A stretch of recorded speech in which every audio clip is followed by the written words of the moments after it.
Hello, I'm John Grom, and welcome to our 247th Right and Left Discussion Forum. We hold our televised discussions twice monthly to demonstrate the value of civil, productive, open-minded political dialogue. Today, our panel will discuss the durability of the consumer protection laws put in place during the 60s and 70s.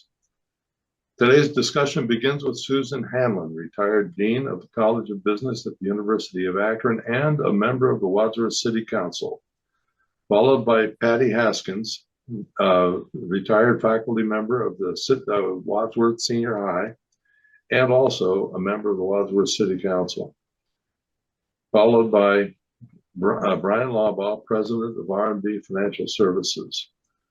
Susan, during the 60s and 70s, the United States Congress became aware of the need to protect our citizens from the built-in safety hazards of many consumer products, workplace environments, automobiles, and more. How do you think these protections have held up over the years? Thank you. So this was an interesting question.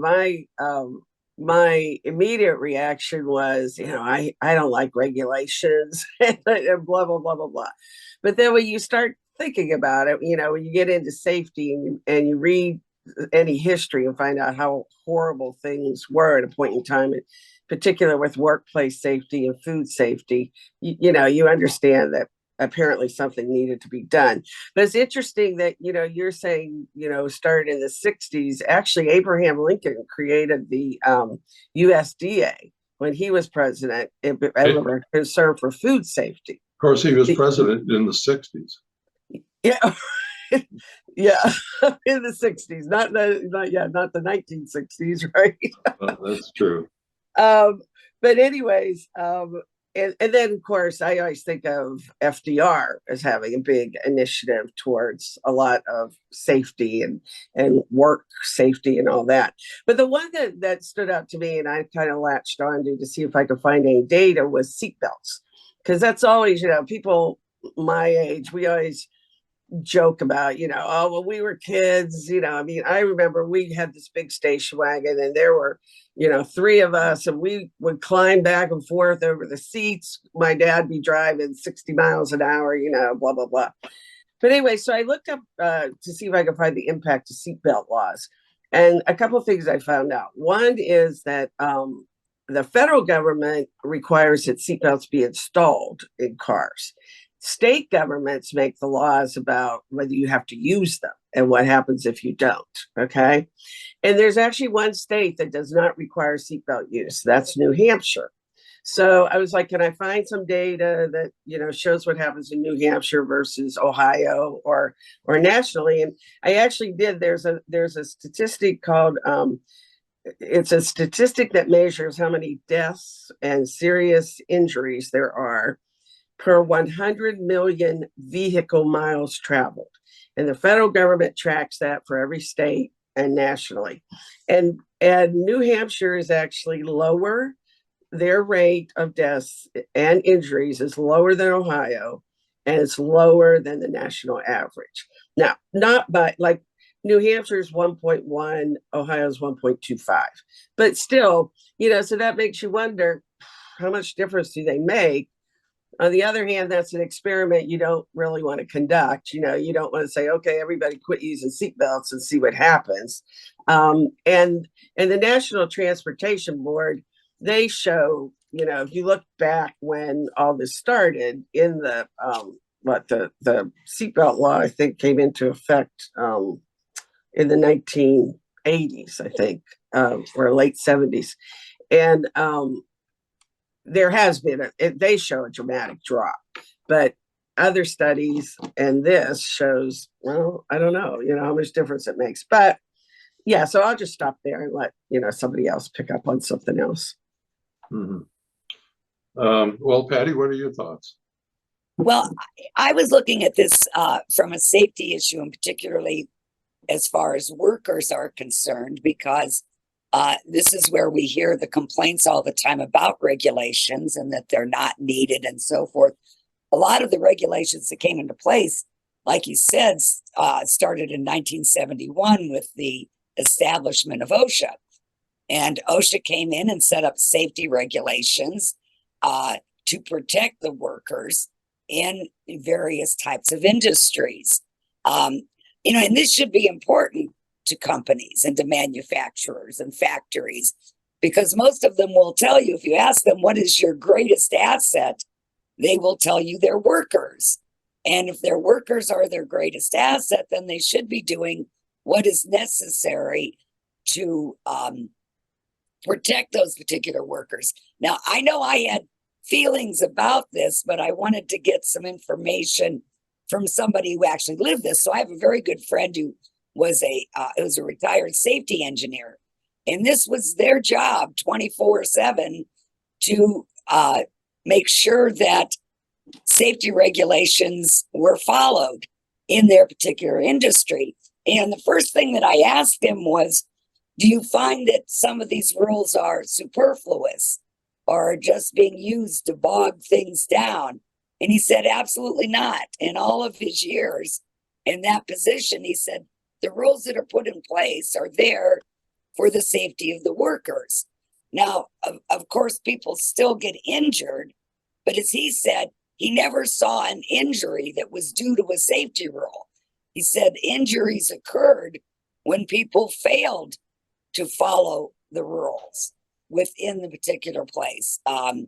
He gave me a couple of examples, some of which are rather gruesome, but where people just decided to put their hand into a machine without shutting it off, thinking they could do this, using tools and machines without shutting them off, going through safety gates when machines were running, which they are not supposed to do.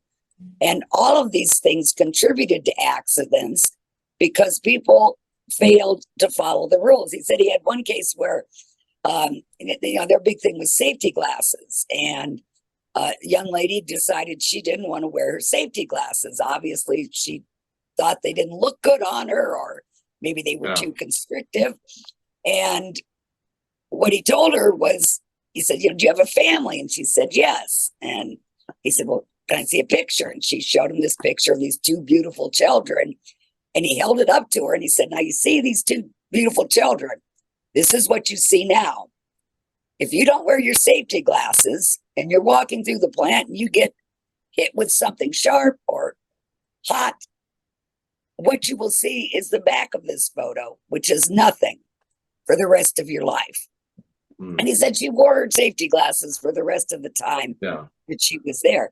He said people would get up, some of the guys would get upset because they had to wear steel-toed shoes. And I didn't know this, but he said one of the arguments that they make is that if you're wearing steel-toed shoes and the steel gets bent, it will chop off your toes.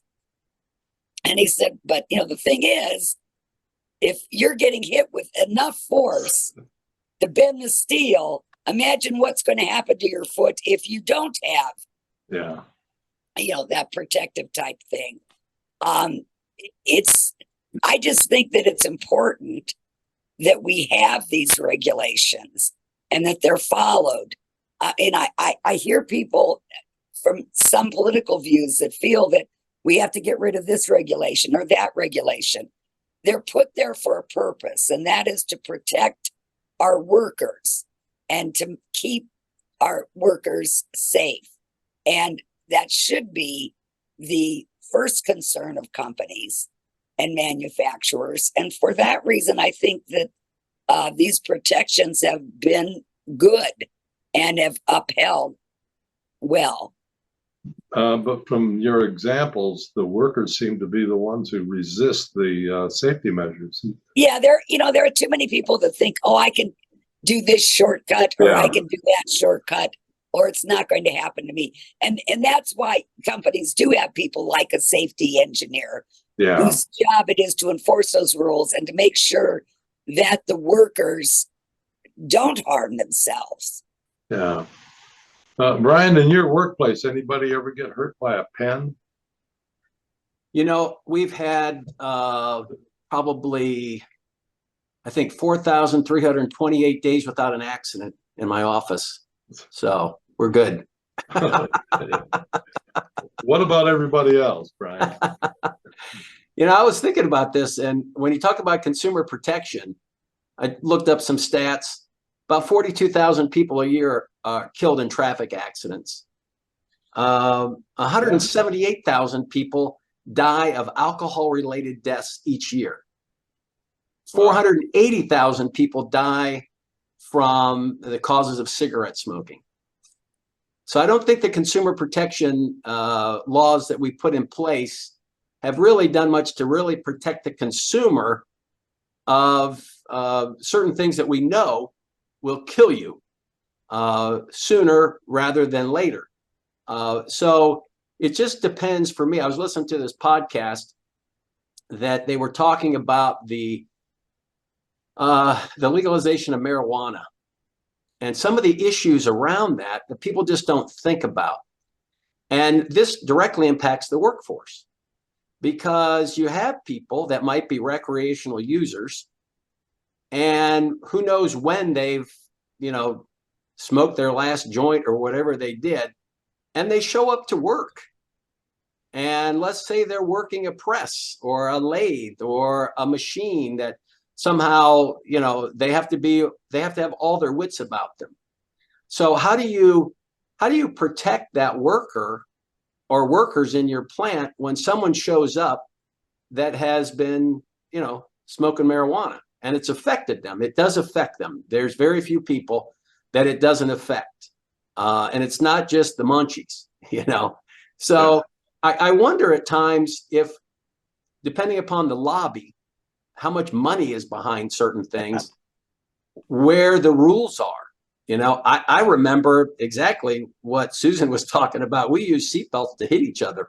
We were growing up. There was no shoulder belt. It was just the lap belt. And my dad always had them stretched out over the back seat, and we'd climb all over that car. We'd sleep in the back window, when you're on a long trip. Who didn't sleep on the back window or sleep on the floor? Whoever had to have the hump, the transmission, the drive shaft hump, And I believe that car seats are important for kids. I'm kind of wondering, sometimes you have a little kid, he doesn't make the weight. And so he still has to be in a car seat when he's like 11. I'm not sure if that really works for me. I'm still trying to figure out how to disable that daggone dinger in my car. When I forget to put my seatbelt on, it goes on not just for 30 seconds, it's on for like 4 minutes. But yeah, I think sometimes we try to protect ourselves from things that obviously we know that are bad for ourselves, but other issues get involved, other lobbyists. I mean, if you've been following the Boeing situation, I mean, to me, that is, that's a higher risk. If you're flying along at 33,000 feet and the window comes open, you better make sure you got your seatbelt on or you're going to get sucked out that window. So those are the things that I'm concerned with when it comes to consumer protection. Not so much did Patty not fasten her seatbelt when she went down to the store, to pick up a pack of cigarettes. So I think sometimes we misplace our efforts to protect people from themselves. And we have sort of a jumbled set of rules that really we don't get the efficacy that we're looking for. So, I just don't think that we should relax safety laws in that particular situation. I mean, and you mentioned the marijuana usage. Most companies have policies that you can't come to work drunk or having been drinking, and you cannot come to work using drugs, and have policies set up to deal with that. You're right, it is a problem, but there are regulations put into place to prevent that. Go ahead, Susan. Go ahead. Yeah, I think one of the issues that we're struggling with a little bit is the difference between the intent or the purpose and the actual impact.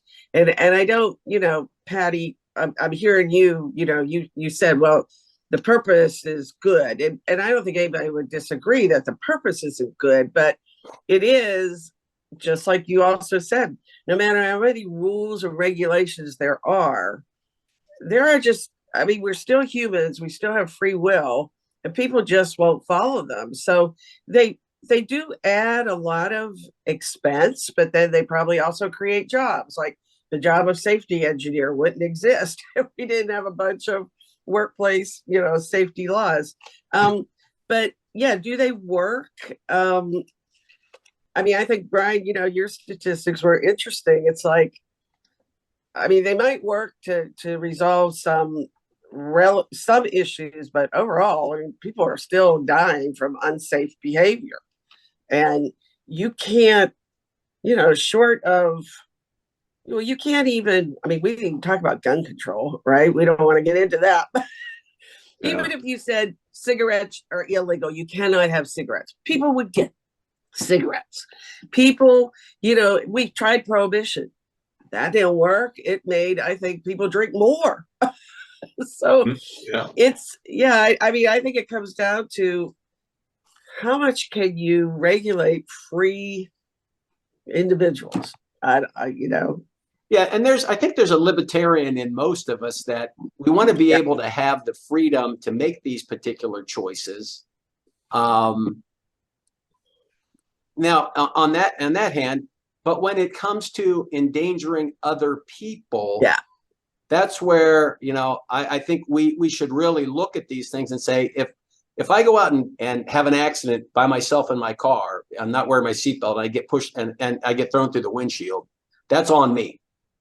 That's on me. But if I'm driving a bus and I'm smoking marijuana, or, I'm got a buzz from last night at the bar, and I've got 63 people behind me, I think there needs to be some fairly stringent regulations. Now, just a little anecdote. Several years ago, when the shale thing, this whole thing in Southern Ohio, they were drilling, they were doing all that stuff. A friend of mine was given the task of hiring about 40 truck drivers. A firm was coming in, a big outfit was coming in, and they wanted to hire local. And they had a job fair. And they thought this no problem. They got over like 150 people applied. Only 20 people could pass the drug screen. 20 out of all those people. And most of it was marijuana related. They take a sample of your hair, they do all that kind of stuff, because they're not going to be able to put that guy in that truck hauling slurry and all that kind of stuff down the road if he's smoked a joint within a week. Your hair, I guess I found a lot about that. I guess your hair maintains a lot of the things you do. And so to me, that's something that has to be addressed before we just launch into saying, hey, let's make something illegal or make it legal. Let's just do it. And let's study it out before we just say, go ahead, have at it. So those are the types of things that worry me when we really don't think of the consequences of that particular behavior when it affects other people. One of the things that I think about when I think about any kind of regulation at all, I think about politicians. Patty, you're excluded from this comment, but and Susan also, you're both politicians now. You're on the city council. I'm an elected official. That's I'm right. not a politician. You're an elected official. You're not a politician. Right.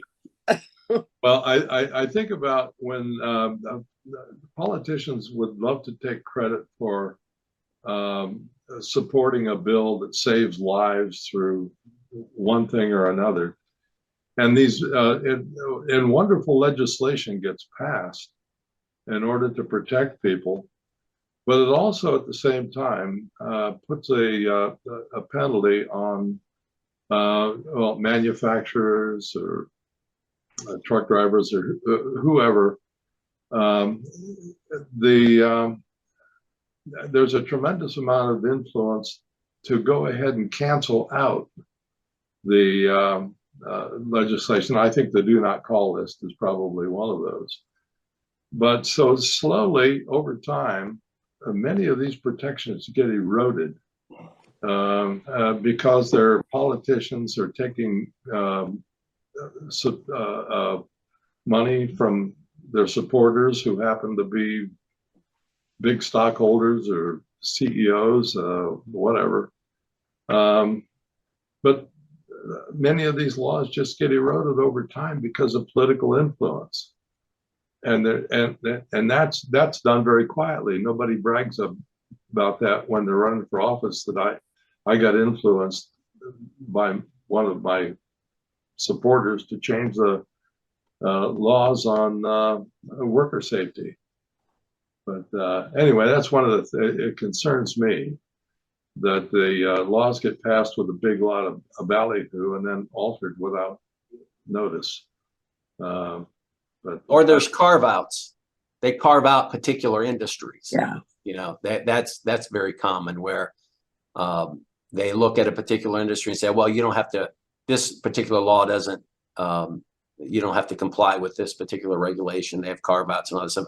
I'm not sure. I don't believe that this happens on a local level. You know, it's probably more on a state level or a national level, where lobbying groups spend millions of dollars to massage the law, to, you know, have it favor them, maybe, you know, not impact them as much. But I have full faith and confidence in Susan as well as Patty as elected officials of the city of Wadsworth. That they're not doing. Well, I think you've got a special interest too. But yeah. I know. I remember I was a foreman in a tire factory a number of years ago, and we were warned about something. Of a worker shows up drunk, which it was not uncommon for somebody to sit in a bar near the factory and then report for the night shift under the influence. The foreman was in a no-win situation in that case. If you sent the guy home because he was drunk and he insisted that he wasn't, and he filed a lawsuit against you for defamation of character, you accused him of being drunk on the job, you could lose. However, if you didn't send him home and he was drunk and he wound up hurting somebody else on the job, hitting them with a wrench or something, you're liable because you didn't send him home.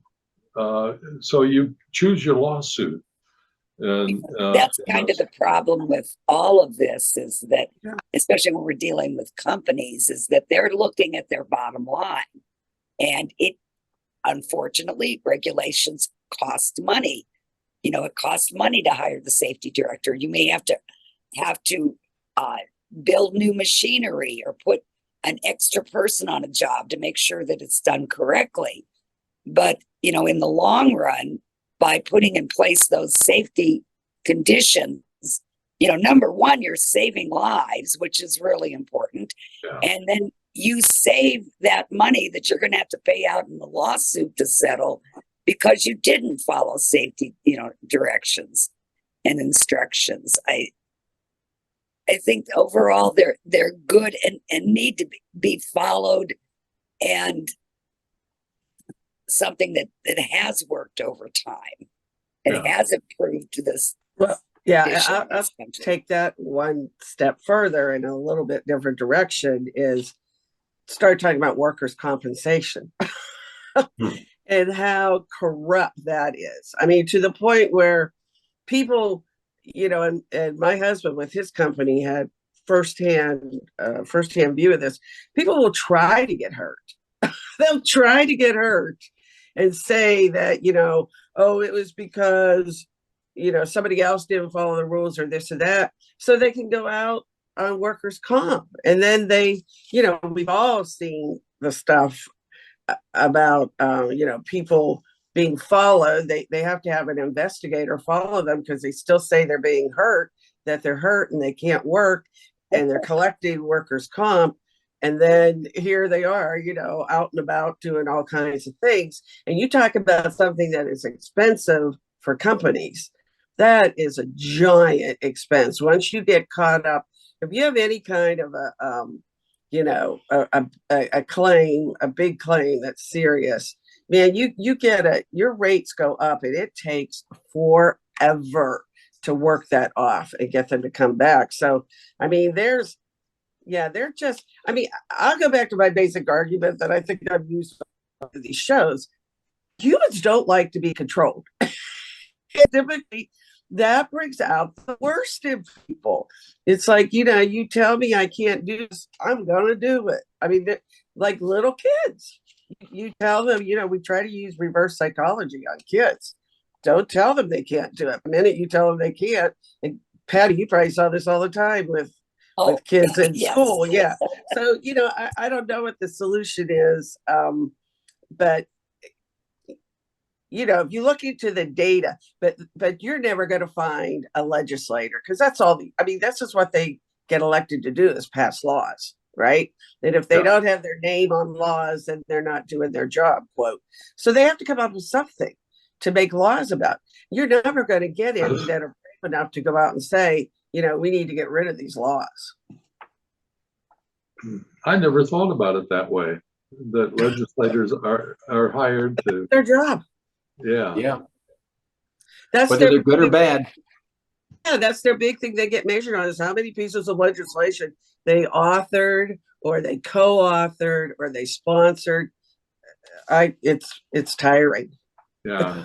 And then when the law turns out to be a stinker, you never talk about it. They don't ever get blamed for it. They don't, look at like speed limits. Yeah.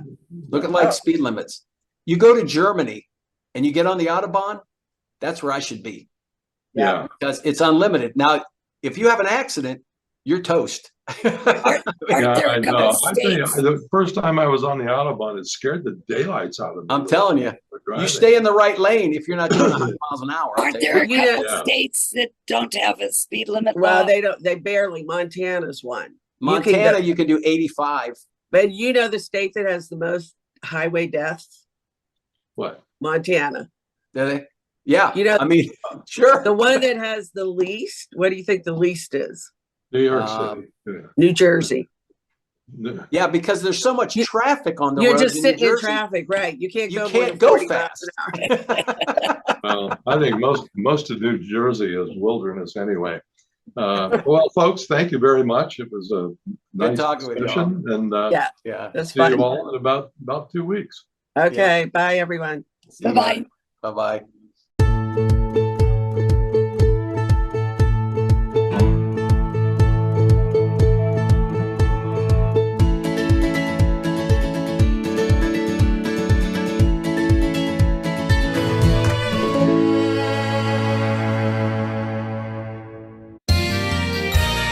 You are watching WCTV, Wadsworth Community Television.